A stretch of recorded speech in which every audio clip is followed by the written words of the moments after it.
Lost the plot now. This is no good, is it? That's never happened before. Right.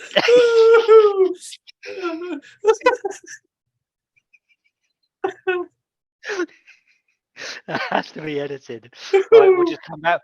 We'll just come back with red eyes. Right.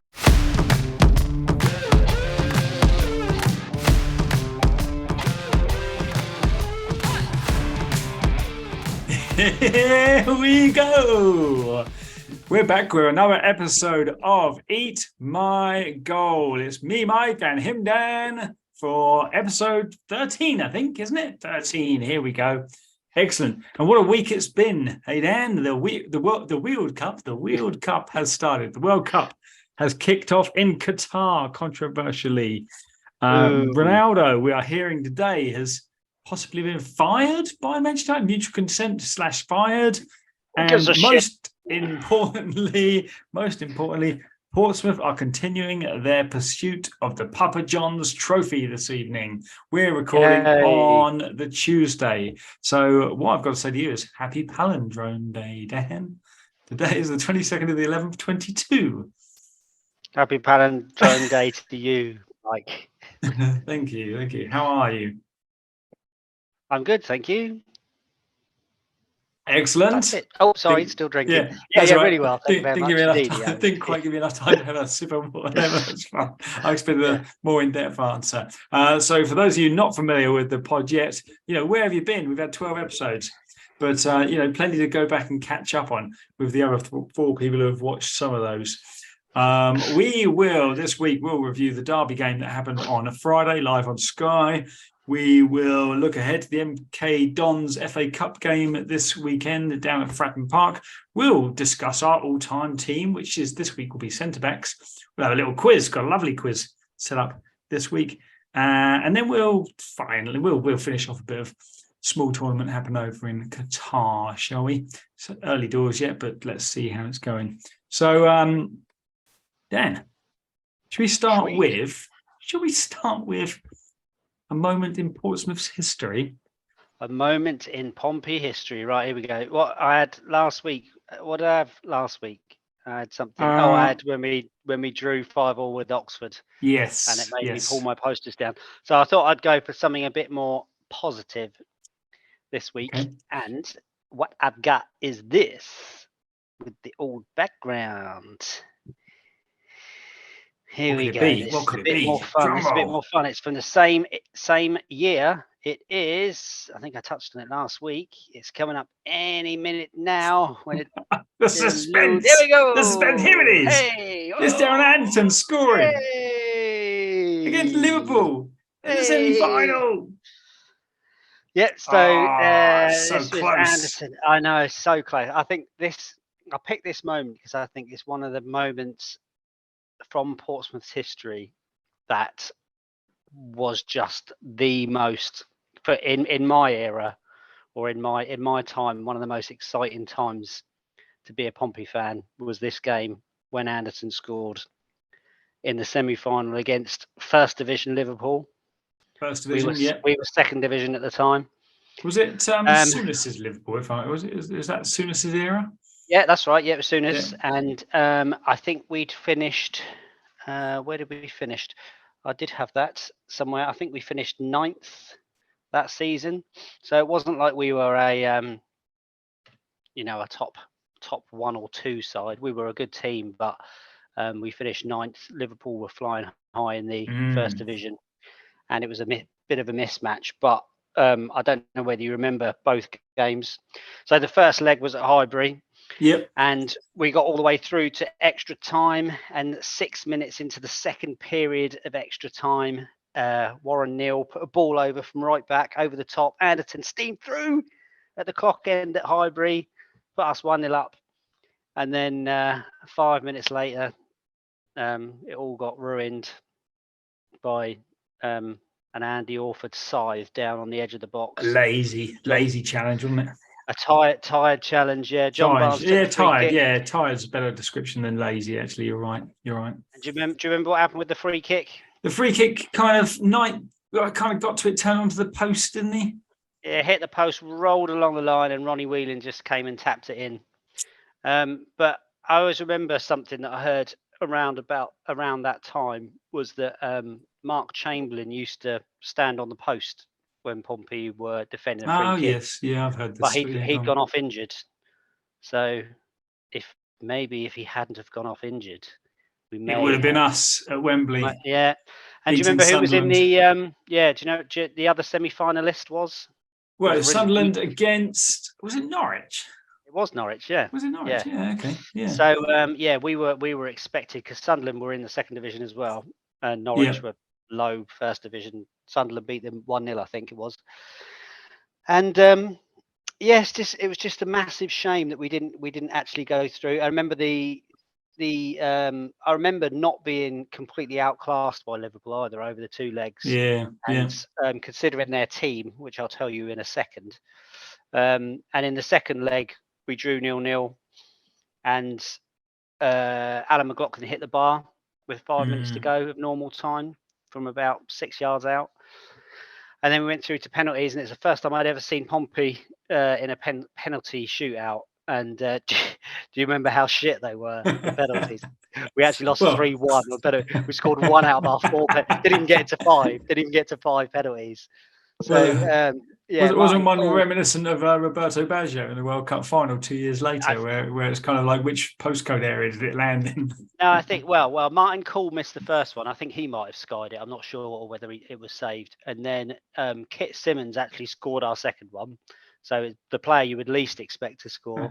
Yeah. Then Warren Neal hit his down the middle, and then Beresford had to score to keep us in it, and he put it about 12 miles past the right-hand post. So yes, but never mind. And the teams for that day. So we had Alan Knight, Andy Alford, John Beresford, Alan McLaughlin, Kit Simmons, Chris Burns, Warren Neal, Martin Cool, Colin Clark, Mark Chamberlain, Darren Anderton. So pretty strong. That's a pretty good nice team for that era. Legendary. But Liverpool were Bruce Grobbelaar, Rob Jones, David Burrows, Steve Nicol, Ronnie Whelan, Mark Wright, Steve McMahon, Ray Houghton, Ian Rush, John Barnes, and Michael Thomas.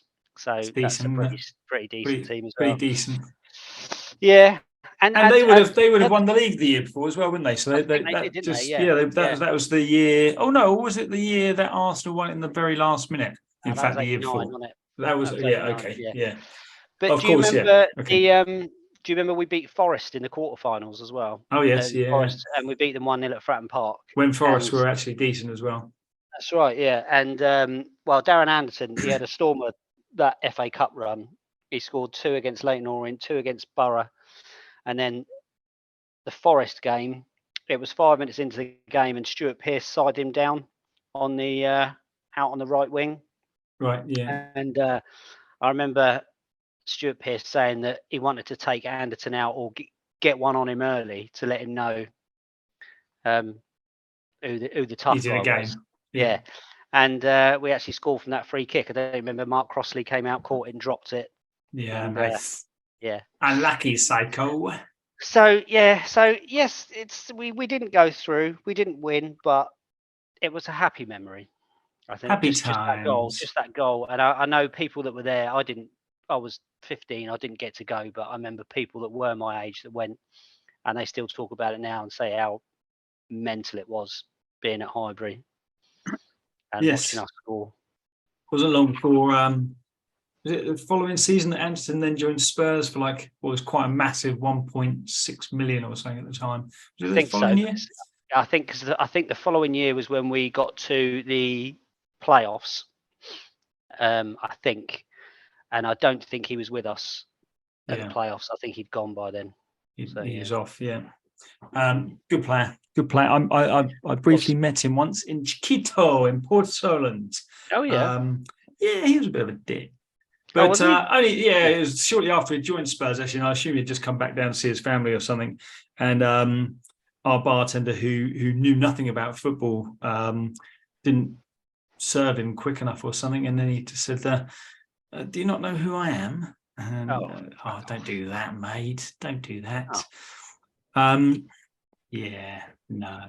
Oh well, that's ruined that whole memory for me. No, it has no. But on that subject, because obviously working in Portsmouth, I used to get to see a few, and I know that you did as well. See if working in Portsmouth. So, who's your favourite Portsmouth footballer that you've met in the flesh? Well, I'm from a Chiquito point of view. I remember serving just in Edinburgh, and he asked for a pint of wife beater. So that. And I just thought, well, that sums him up. But no, the funny thing was, actually, I think it was around about that time. I think I was 17, 18. And my auntie worked at Port Solent at the time. And Pompey had their team Christmas dinner there. Okay. And so I met all the players then. And I don't remember. I think Jim Smith was lovely. We gave him and his wife a lift home. And actually gave Jim Smith a kiss on the cheek, and he was pissed out of his face. Uncle Jim. Yeah, Uncle Jim. Yeah, they were really nice. But I remember John Durnin being a right arsehole and taking the piss out of Bjorn Christensen, and he held out a tenner, and he was going, "Hey, Benny, here's a tenner. Go and get yourself a decent fucking shirt." But everyone else, they were all really nice, and and he was calling me, John Durnan was calling me Paul Walsh because I had long, sort of blonde. Okay. Yeah. Nice. So So nice. There you go. But I think that's from a meeting Pompey players' point of view. That was I met Mark Chamberlain. He's nice. Yeah, he's quite regular around that area, isn't he? Yeah, Vince Hilaire back in the days when they used to come to our football dues and give out football trophies. Oh yeah. So, nice. Yes. Happy days. Very good. Very good. Happy days. Happy days. I would say the nicest I have met is actually Crouch and Sean Derry, funnily enough. Crouch and Derry used to come into the boardwalk in Port Solent back in the day when he was first with us. And they're both very, very nice. Very nice lads. Very nice. See, I imagine Sean Derry would be a right bastard, but he's all right. Yeah, you'd think he would. No, he was all right. There's him, Courtney Pitt, and Pete Crouch used to come in, and Courtney Pitt was give it, but the Derry and Crouch was always coming over a bit of a chat at the bar and stuff, and they were all right. Yeah, good lads. Yeah. So nice. That was a classic moment. Remember it well, and a long one as well, wasn't it? It was, and that's what we've got time for this week. Yeah. See you next week when we'll be talking about what we should have talked about this week. Right, let's the Derby review. Let's be honest, we haven't got a lot to review, so we'll keep this fairly brief. So, what was your thoughts on the Derby game? Well, I think I'm one of the only Pompey fans that actually thought it was all right. It was an improvement from recent weeks. I would agree. The way we played, I thought it was okay. Yeah, I thought. I mean. Yeah, we didn't create enough chances. Yes, we still hadn't had a shot on target until the 96th minute. But I just thought it was much. But apart from that, but it was a much better performance, wasn't it? It didn't look like look like one of those boring where we're just trudging along. Yeah, not going to create anything here. I thought. I thought it was a good all-round performance and a good way to get us back on track, I think. But Derby looks good, and I thought it was a good game. I thought it was two good teams, two good, decent League One sides. Yeah. So I think it's shame that we didn't nick it. But I think Derby obviously had the better chances. But a good point in that. It was more. All I asked for was a more exciting performance, didn't I? That's all I said. Yes, and they gave it, and they got the point as well. I think the point was probably a fair result on the reflection. Derby, like you say, Derby had a slightly better chance, but I don't know. Overall, I thought Portsmouth were the slightly better side, but without creating anything, like you say. But I just think if that was in a run of decent games, you'd say, "Oh, well, that was all right. That was all right." It's just I think the reason why people are moaning about it is because it's in a run of pretty dour draws and what have you. And although we're not losing, we're not winning. That's the real problem, isn't it? And we're not creating. And that, I just thought, like you say, I thought we moved the ball better. When I first saw the team sheet, I thought, oh, for goodness, just do something different. Yeah. Scarlett needs a rest. Karoma needs a rest. Dale just get see ya. Dale, but what I liked is actually Dale and Cromer were much wider. I thought they used the ball more often, not always, but more often they moved the ball quicker, which I liked. Yeah. And that's where we've lacked before, is we've just held on to things. But no cutting edge up front was there whatsoever. No, I think, my only frustration was, again, with Dale. I thought he had a good first half, and then second half he just tried to over elaborate a couple of times. And there was ones when he could have played in. Who was on the right hand side of him? Swanson. I think Swanson. Yeah, could have put him in. He tried a couple of step overs and then got tackled. And he's just like, come on, mate. You can do that when we're two. Yeah, do it when we're 2 or 3-0 up. But yeah, just that killer, just that final ball, I think, wasn't it? Yeah. Completely agree. So we're down to 7th now. We still have a game in hand, just the 1 or 2 on a couple of teams, but not many. But we are off the pace by quite a bit. But what's your overall thoughts? I know there's a lot of, there's a lot of negative talk, but it's only negative talk if you look in the right places, isn't it? If you look on Twitter and Facebook, which is generally where the negative talk happens, there's Cowley out. But what's your thoughts on the season to date? Oh. Well, yeah, it's just the too many draws, isn't it? That's the problem. We've only lost twice, so but it's 7 draws, is it, or is it 8 draws now? 7 or 8 draws. And just when you're drawing games, it can be it can just make for a bit of a tedious watch, can't it? So I think that's the issue. But it's just not. I think we need someone else up there with Bishop. It needs changing. So either change the personnel or change the system. Change it to someone like Hackett just in behind or someone like that. I don't know, but I appreciate it's not the same level of quality against Hereford, but Hackett seemed to do all right just behind against Hereford, didn't he? So I don't know. Or give Piggott a go. Piggott. Get the pig. Piggott a go. Get the Piggott on there. Okay, so MK Dons this weekend, FA Cup. Woo. MK Dons are, I think, 3rd from bottom in the league at the moment, in League One. A little bit of a bad run form. Do you know what our head-to-head against them is like? Yeah. Okay. Do you want to tell us? How many we played? It's played 10. Played 10. Played 10, yeah. Yeah. 1 3 or 4, 1 4, 1 thrive. No, 1 4. 1 4, yeah. Drawn 2 and lost 4. Isn't it? Yes, correct. Yeah. Is that really right? That is correct. Yeah, absolutely right. Told you. Yes, the knowledge. It's all about the knowledge. Do you know how we got on in the last 3 head-to-head? Well, I remember I went up to MK Dons. I think you did, yes. Last season, It was last season, and we lost. Would have been about this time last year, I think, wasn't it? Was it 1-0? Yeah, it was. Well, it was early in the season. Yeah, no, it was early in the season. I think it was. No, I think it was. Oh no, about September actually. I think maybe. Yeah, it was. Yeah, because I remember. I think we lost 1-0. Did we lose 1-0? Yeah, well, we lost. I can't remember the score. I didn't. I remember I had a lovely Nando's before. And you always remember the food. Yeah, and I remember it was a nice ground. Yeah, I remember seeing someone I knew. A bad defeat. Yeah. Was it Frankie Boyle? Did you see Frankie Boyle? Yeah, I saw Frankie Boyle there. Yeah. Did you? I remember it not being a great game. Disappointing.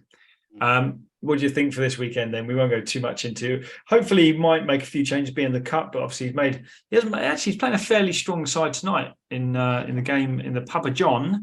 Well, he's not playing Raggett, Pack. No, it's reasonably that's strong. About it, I think. Yeah, he's got Morrison, Ogilvie. Denver Hume. Hume. Cunny Cliff. Cunny Cliff. Sounds like some sort of position, doesn't it? Scarlett Dale, Hackett. And Yes, Oluwayemi. I went for plastic surgery and had a little bit of a cunny lift. In the centre of my field. Yeah.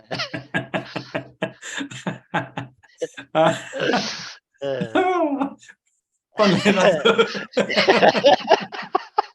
She had a cunny lift.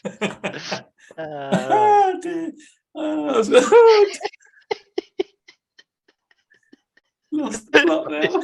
This is no good, is it? That's never happened before. Right.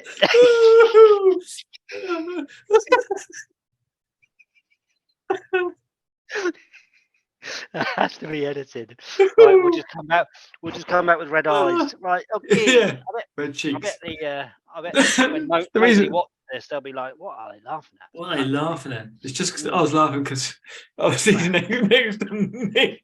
Mingy. Yeah, he had a cunny lift on his Mingy.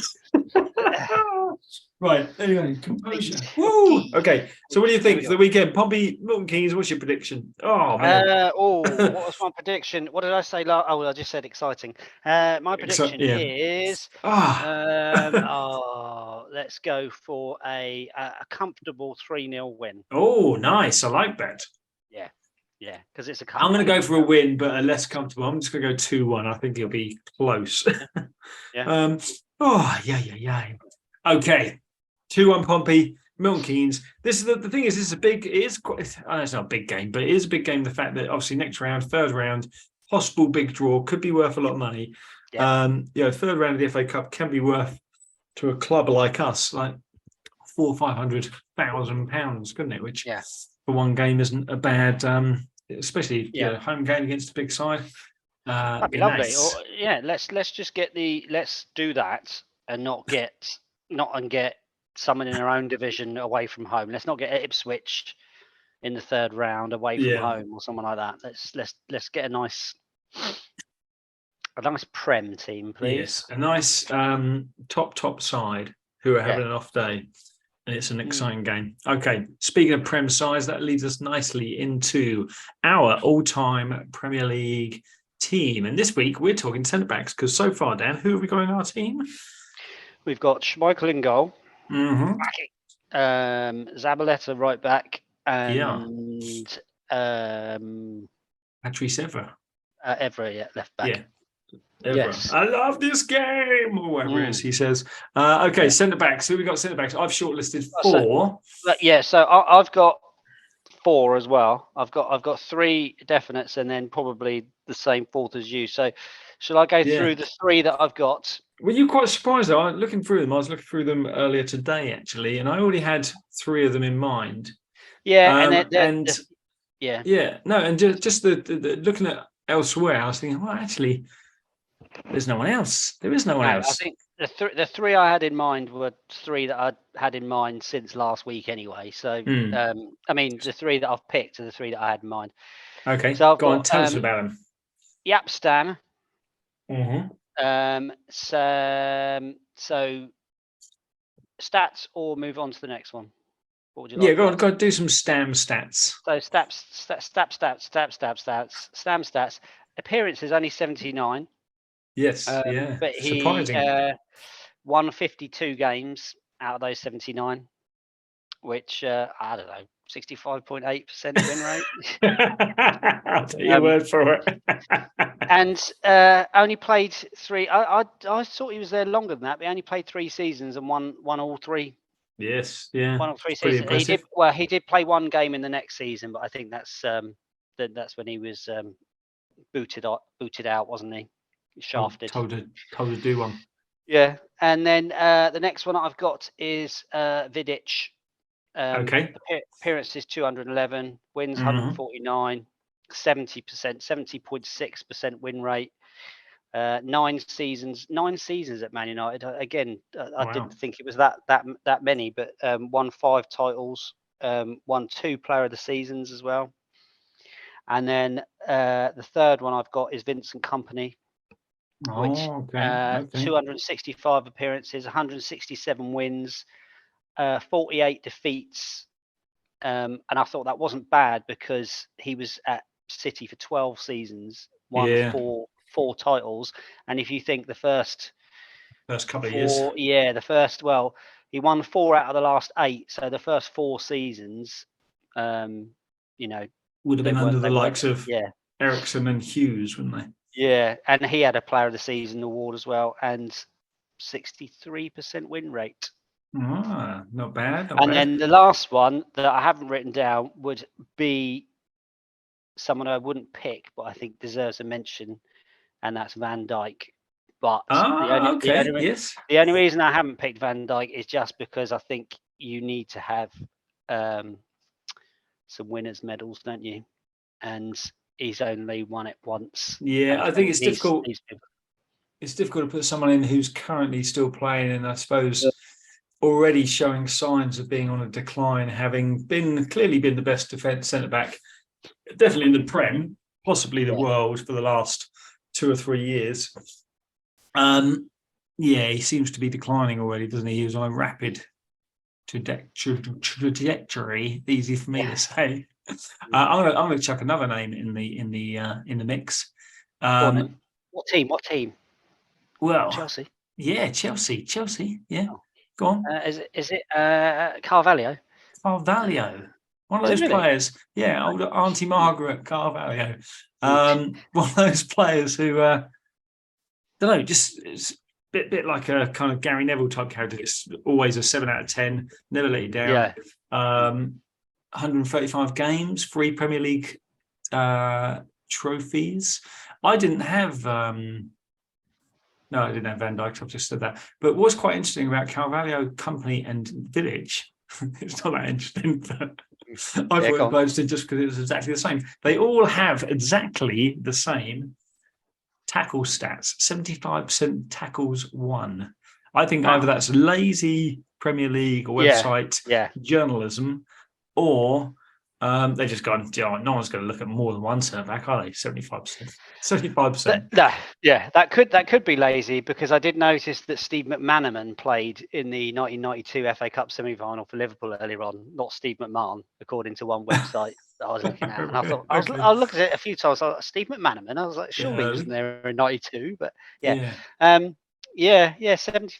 That's So he purely because I was quite surprised. The thing is, how do you do this? Do you do it on longevity in the Premier? I suppose you've got to do it on longevity in the Premier League, haven't you? Because I would say, for me, remembering Stam as he was, I thought he was quality. He was the Van Dijk of his time, basically. Without I don't remember him having lightning pace, but apart from that, he's just solid, wasn't he? But I won't be picking him as my top 2. No, I'm going to go for Vidic. I think purely because of his stats, 5 titles out of 9 seasons, and the fact that he's well regarded by other professional footballers as well. They all seem to, whenever they do a Premier League all-time team, they all say how strong he was, how good he was. People that played against him as well always say he's one of the best defenders they've played against. So I'd stick him in. Some people say he was made to look better because he played alongside Ferdinand, though, don't they? Some, not many, not some. Yeah. Okay. And who would you have on me? Van Sant? Yeah, I think so. I'd have Vidic and Company. Yeah, that would be my choice. I would agree. Yeah, I would go with that. Vidic and Company. Yeah. So in fact, I've done it in my reverse order, which is Stam, Carvalho, Company, Vidic. Company is just one of those players. Before he got injured every 5 minutes, he was just one of those players. Always in a big game, you knew that he was going to be, one of the best players on the pitch. Remember him when Man United was still quite decent and challenging City. I remember him scoring the winner in their game. It wasn't kind of if it was Old Trafford or not, but it was a midweek game. But yeah, he is just solid. Very good. So there you go. So that's another 2 players for our Man City United. Yeah, it is, isn't it? It's looking very. Just all City United so far, isn't it? But like you say, when we get to that midfield area, that's when Arsenal are going to come into their own, isn't it? And I think we may even have a current player in that midfield. Don't know, possibly. Well, I don't know. No, Jordan Henderson's English, mate. I think before we move on to the midfield, are we going to acknowledge? I suppose Milner is as well, isn't he? Yeah. Millie. Millie, can't have either of those. Are we going to go? Because I was thinking about this the other day when I was trying to narrow down to just 2 forwards. I was thinking we're going to have to. Are we going to go with 3 forwards and just caveat it as being they don't have to be in like a modern day 3 up front where you've got like a left winger, right winger, left forward, right forward. I'll tell you what. Why don't we do that? Have 3 forwards and have 3 midfielders. Let's do that. Let's do that because I think we're going to find it tough to pick 3. Well, we've said this every position. In every position, we've just both gone. Yeah, that'll do. But three midfielders. I think we might have some clashes. But let's go 3 midfielders and then. All right, we can stick. We'll do that next week. I will mock it up and get it out on the socials because I haven't done so since we started this one. I don't think, Sweet. But just so people can visualize what we're doing, it'd be nice for them to be able to see it, and then they can kind of put their opinions on it. So Pompey still 1-0 up, by the way, as they go into the second half against Ipswich. Well, 15 minutes into the second half now. Let's go for a quiz, Dan. You lead 4-3. I pulled one back last week. I'm feeling pretty confident again this week, I think. You'll be fine this week. I've been kind again. I've been kind to. I thought I'd get you back in it. Thought we'd get you back themed? Is yours themed? It is themed. Yeah, it is themed. Themed. Is it me? It's me to you, isn't it? Yeah. To me. To me. Okay. There we go. So I've kept up the Pompey theme. Okay. Nice. And I've gone for Pompey's best season in the Premier League, the 2007-2008 season. Okay. Right, here we go then. Yes. Right, are we ready? Yeah. Straight off then. Let's do it. Right. Portsmouth's most successful Premiership season, Premier League. Let's start that again. Portsmouth's most successful Premier League season was in 2007-2008, as I just said. Where did they finish that year? Oh, I've gone blank. 8th. Is it not? Is that what you're going with? Yeah, I'm going 8th. It's correct. All right, like it. I told you it's gentle. It's very gentle, this one. Pompey's first win of the season. Question number 2. Pompey's first win of the season came at home in the 3rd game. They won 3-1, with Nicholas Anelka scoring for the visitors. Who did they beat that day? 2007 and 8. Oh, I'm going to say Bolton. It's 2 out of 2. 2 out of 2. I remember that game, actually. Didn't Utaka score for us in that? I think so, yeah. Told you, it's all very gentle, mate. All very gentle. Right, 2 out of 2. Right, nice. For 3 points. This is a 2-parter, and I need both parts to the answer, please. Okay. Who was Pompey's sponsor that season in the 2007-2008, and what colour was their 3rd kit? Oh, okay. 2007-2008. Their sponsor was Oki. OKI printing solutions or something like that. Yeah, that'll do. Okay, and the color of the 3rd kit. Well, the first kit was blue. Obviously, the second kit was white. I like this kit. This was my favorite kit, I'd say, of modern times. And the 3rd kit was black, I think. Very good. There you go. He's in it. 3 out of 3. I feel there's worse to come. No, they're all gentle. Right, ready? Which player made the most Premier League appearances for Pompey that season with 36 appearances in 38 games? Outfield player, did you say? No, I just said which player. Oh, okay. That would make me think it's not David James. So I'm going to say, David James. Is that what you're going for? Yeah. My second guess would have been Sully Montari. Okay, so David James played 35 times in 38 games. The answer was Sylvain Distin. Oh, okay. Right, I wouldn't have got it either way. Sylvain, good man. So 3 out of 4. Last one. for 4 out of 5. Sully Montari was sent off twice that season. Oh. Who was the only other player to get a red card? Oh.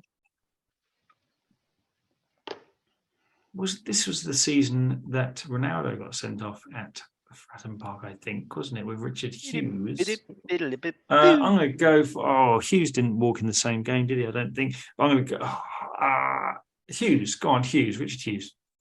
It was Herman Hreiderson, I'm afraid. I didn't think Hughes got sent off in that game, but that's the only that clouded my mind. So not bad. All right, 3 out of 5. 3 out of 5. 3 to beat. 3 to beat. Yeah, okay. I've just realised I didn't write down the answer to one of mine. Mine is also Portsmouth Premier League themed, but it's across the seasons. Okay. And so let me just, in fact, that question's not till kind of a few down. So in the 03-04 season, Portsmouth beat Leeds 6-1. Mm-hmm. One of 2 5-goal defeats for Leeds. However, can you name the only team to win twice by a 5-goal margin in the Premier League that year? Sorry, what's the question? Which team? This is nothing to do with Pompey. Nothing to do with Pompey. No, it is. Well, it's tenuously because Portsmouth beat Leeds 6-1. Yeah, right. And Leeds okay, lost yeah, by Leeds lost by a 5-goal margin on 2 occasions that season. Right. Yeah. Only one team won by a 5-goal margin on 2 occasions. Who were that team?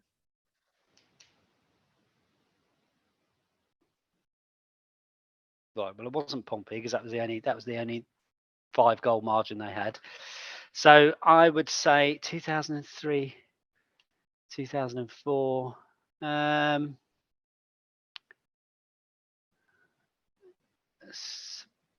Let's go for. I don't know, Mike. This is shit. Arsenal. Oh, Arsenal were the other team to beat Leeds. They beat them 5-0. But it was Chelsea. Chelsea won 5-0 away at Wolves and 5-0 at home to Newcastle. Oh, I don't think mine's as kind as yours.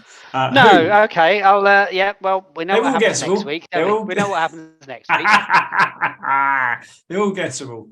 Who had the longest winless run in the same season, 03-04, with 14 games without a win in the Premier League? 14 games without win. Oh no, wasn't them. Let's go for 14 games without a win. Bolton. Manchester City. Okay. Sorry, 0 can do. You might, this one might be better. Here we go. The next 3 do. Oh no, the next 2 directly involve Portsmouth to a degree. Oh, good. Good. The highest away win of the 06-07 season was achieved by 5 different games. 5 games. One of which was Portsmouth, winning away from home, beating whom by 4-0 away from home that season. 07-08. 06-07.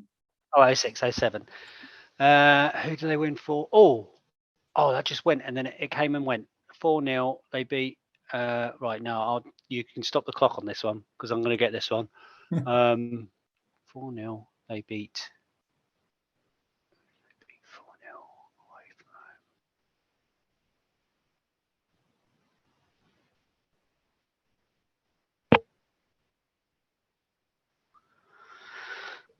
away from home. Go on. You can get it. Go on.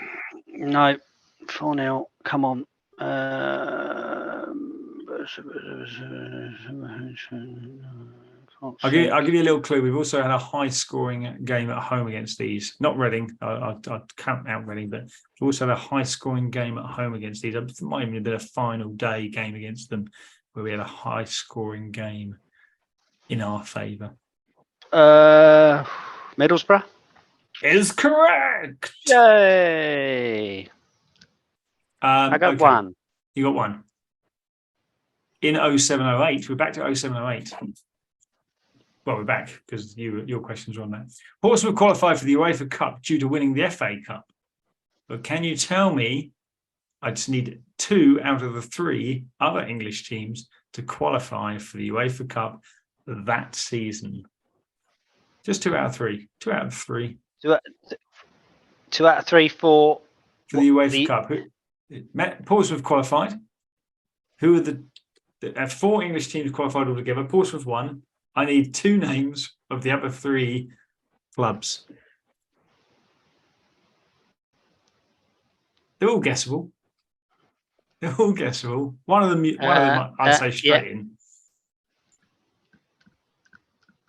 Perennial, kind of around that time they would have been perennial, just outside the top 4. Shut the fuck up. Tottenham. Correct. There's your one. Need one more.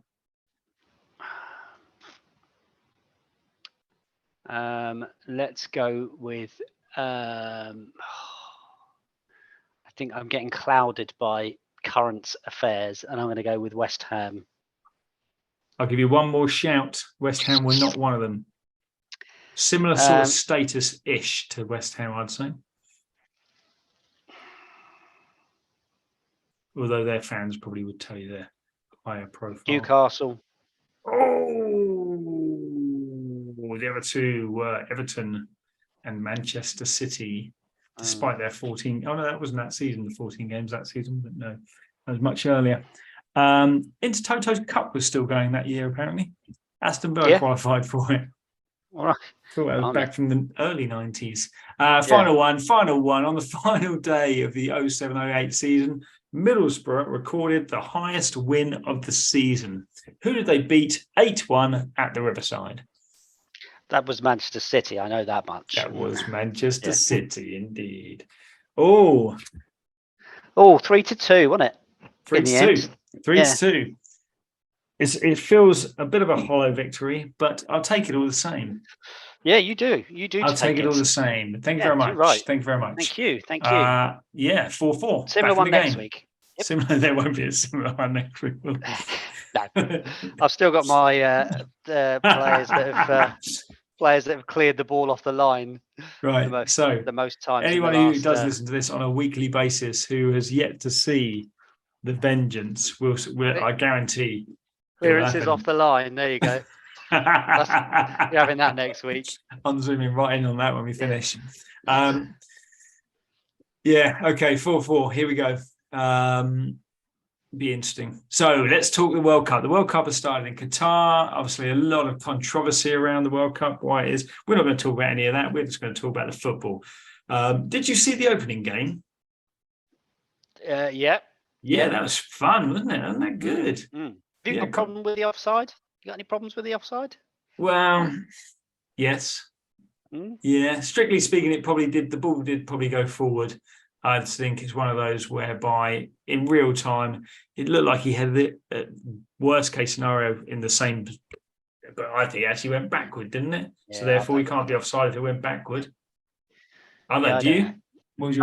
I don't know. It's just easy, isn't it? Easy to say that the Qataris had paid off the officials.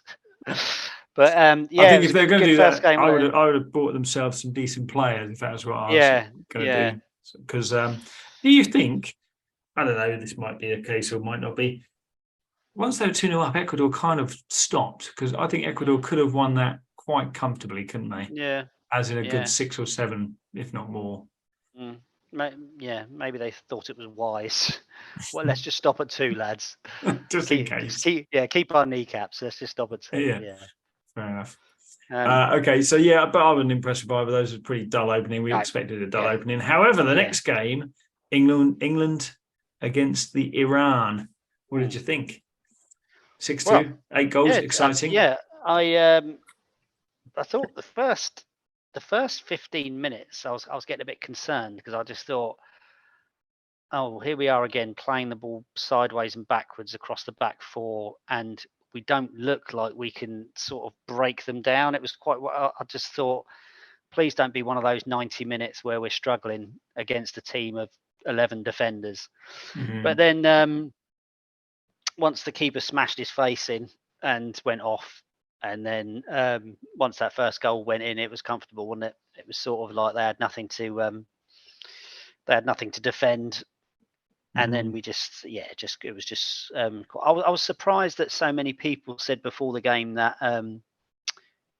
it was going to be a close thing and a hard-fought victory, because I believe I said on this show last week that we would win 4-0. You did. You did. You were very confident in your assessment as well. I was, yeah. But yeah, they were shite, weren't they? They were shockingly bad. Yeah, no, it was good to see. It was good to see a lot of different scorers. It was good to see us having the opportunity to bring 5 subs on. Was it 5 in the end? Yes, yeah. It wasn't so great from your bet point of view that Kane didn't get on the score sheet, was it? Kane didn't even get a shot on target, Mike, which would have got my money back. He didn't even get a shot on target, mate. Oh, really? Wow. Yeah. He did seem to be, even at the point where we were scoring quite freely, he did seem to be wandering into positions where he didn't look likely to score, didn't he? Like almost like a number 10 or out wide. Or that's right. Yeah. I can only assume that was some sort of plan. Well, I don't know. Lineker made the point of that as well. He said before the game, I think he said he doesn't want to see Harry Kane dropping off to receive the ball so often. Yeah, and that seems to be what he does. He sort of, I know Wayne Rooney used to do it because he used to get bored. Used to just like come back and get the ball off his centre back because he wanted the ball. But it was good, wasn't it? Yeah. It was good. Well, I used to do it Sunday League. I used to just run all the way back, get the ball off the keeper because I was bored. But it was a good start, wasn't it? But just a bit concerning about the 2 goals conceded. But again, let's not dwell on that too much. It was first one I thought was actually a good strike. I thought he took it well. Good movement, good strike. Little bit, you could say that a little bit flat-footed defensively, but it was good, well taken goal. Second one's just, come on, what are you doing? What are you playing at? You're 6-1 up. You're 6-1 up. Just get off his shirt. If he gets on something on the ball, he's not going to get much on it anyway, is he? And then have the audacity to have a go at him for throwing himself to the floor. And then as soon as you see the replays, he's like got his shirt practically off his back, hasn't he? Yeah. So pointless, absolutely pointless. Annoying. And then like you say, I like the fact that we played to our strengths, which was good. Bellingham was amazing. Just absolutely different class. The amount of ground he covers. A little bit like in my mind, I was just thinking comparing him with Tom Lowry, but maybe I don't know if Bellingham would take that as a compliment or not. But, no, possibly not. But he was excellent. Let's put it a different way. The impact Tom Lowry has for Portsmouth, Bellingham was having for England, I think. But across the board, I thought excellent. Even the fullbacks, Trippier and Shaw, both looked very good. I just have that question mark. Even still with the goalkeeper, just looks erratic, doesn't he? Even when he didn't have much to do, just looked erratic. Which ultimately will be our downfall. Downfall? No, downfall. Yeah, no, that's the thing with our defence, isn't it? They just put you on edge, don't they? And I think even with Kyle Walker, when he's fit, he scares the bejesus out of me with his got a mistake in him, isn't he? With a mistake, yeah. But did you watch the USA Wales? They both looked poor, didn't they? Distinctly average. Both distinctly average. I thought USA might have had a bit more than that. They looked okay first half, but I think that was because Wales allowed them to play onto them a little bit too much, and then second half was a different game, but still dull. Bale did nothing. I thought Ramsey was poor. Both of them probably still only stayed on the pitch because of the potential that they may do something special. And probably through the lack of options elsewhere. But if I was England, I wouldn't be concerned about either of those at all. I think we should be top in this group. I think we should be winning all 3. What about other teams in other groups? What did you think of kind of Holland, of Netherlands, Senegal, Argentina?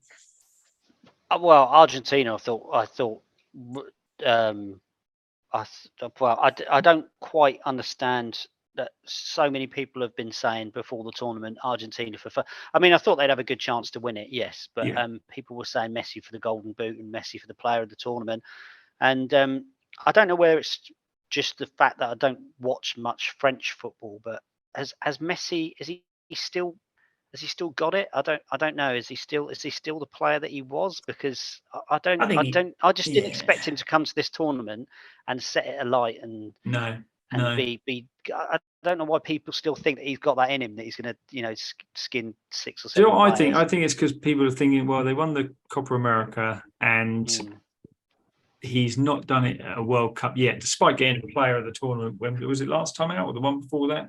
He got player of the tournament when actually he was distinctly average through most of the tournament. And I think it's just because Adidas was sponsoring it that he got player of the tournament. And that one goal where he brought it down with his ball. That one goal. That was quite nice. But he hasn't done it at any World Cup, really, is he? And he's had enough chances. But I think people are thinking that just because it's possibly his last, at 39, he's not going to have that much influence. But then I don't know. For me, I just think a lot of their big stars are quite old, aren't they? A bit leggy. Obviously, they've lost the opening game against not a team that you'd expect them to even draw against, let alone lose. They were pointing to the fact they had like 8 offsides or whatever it was in the first half and 3 goals disallowed. But you're either offside or you're not, aren't you?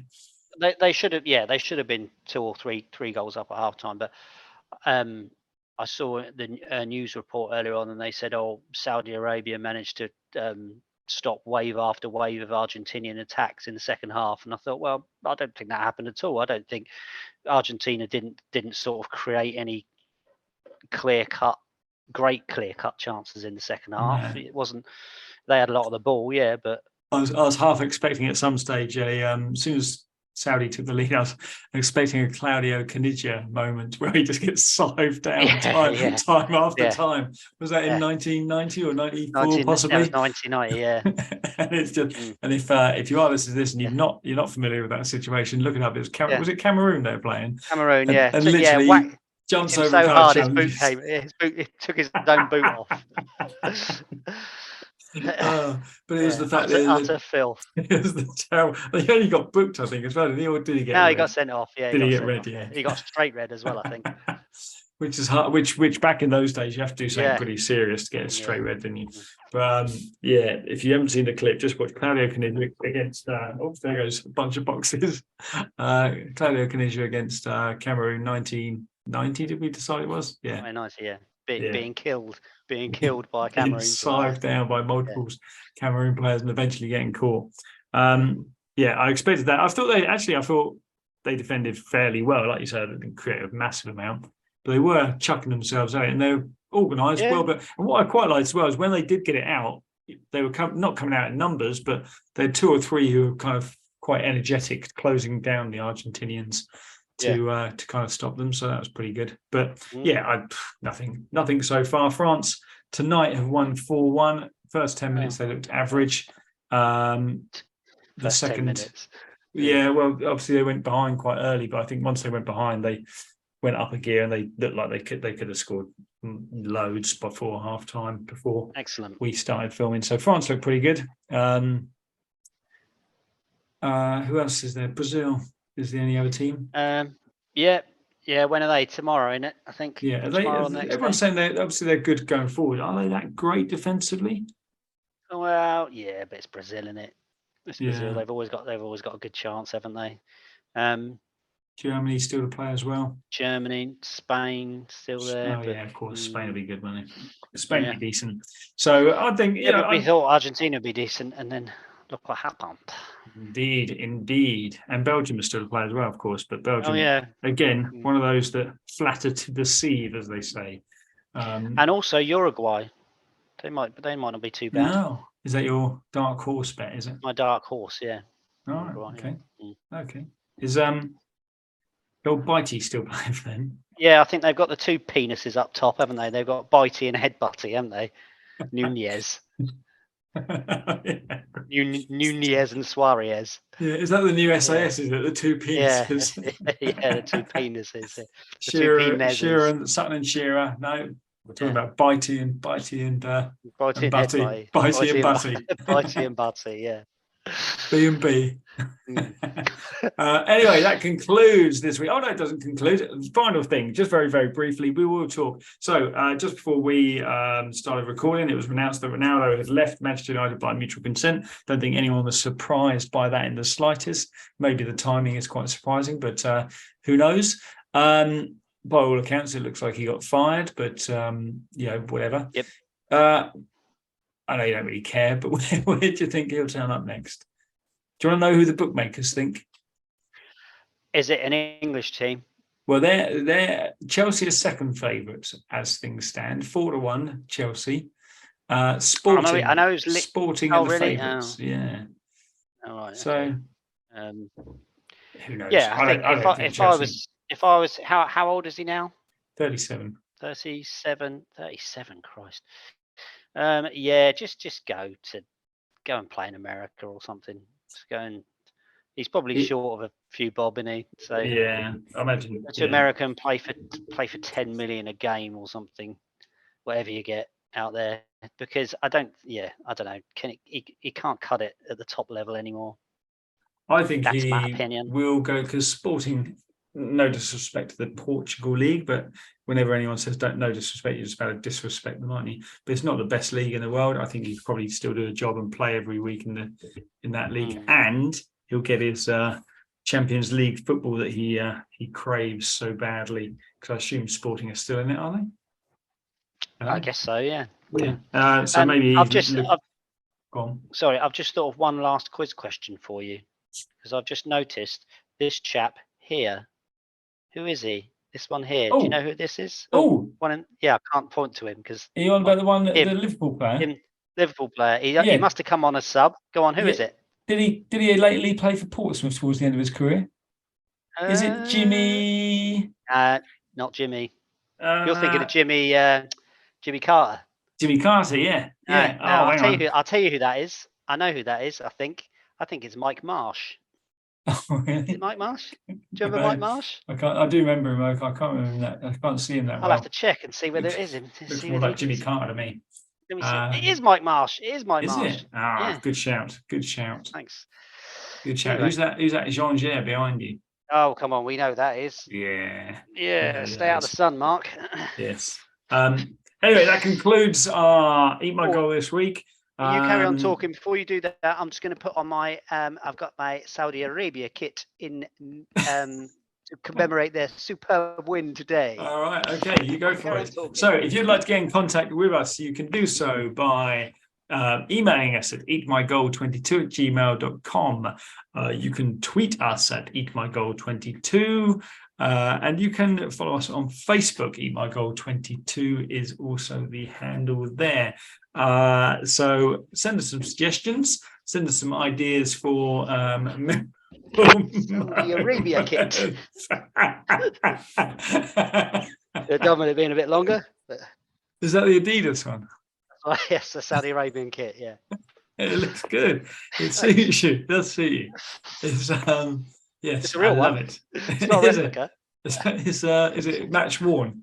Yeah. Yeah. I like it. Yeah. And on that note, we will say good day. So good luck to Saudi in their next game, and good luck to England on Friday. See you, and good luck to Portsmouth against Milton Keynes Dons at the weekend. See you later. Bye.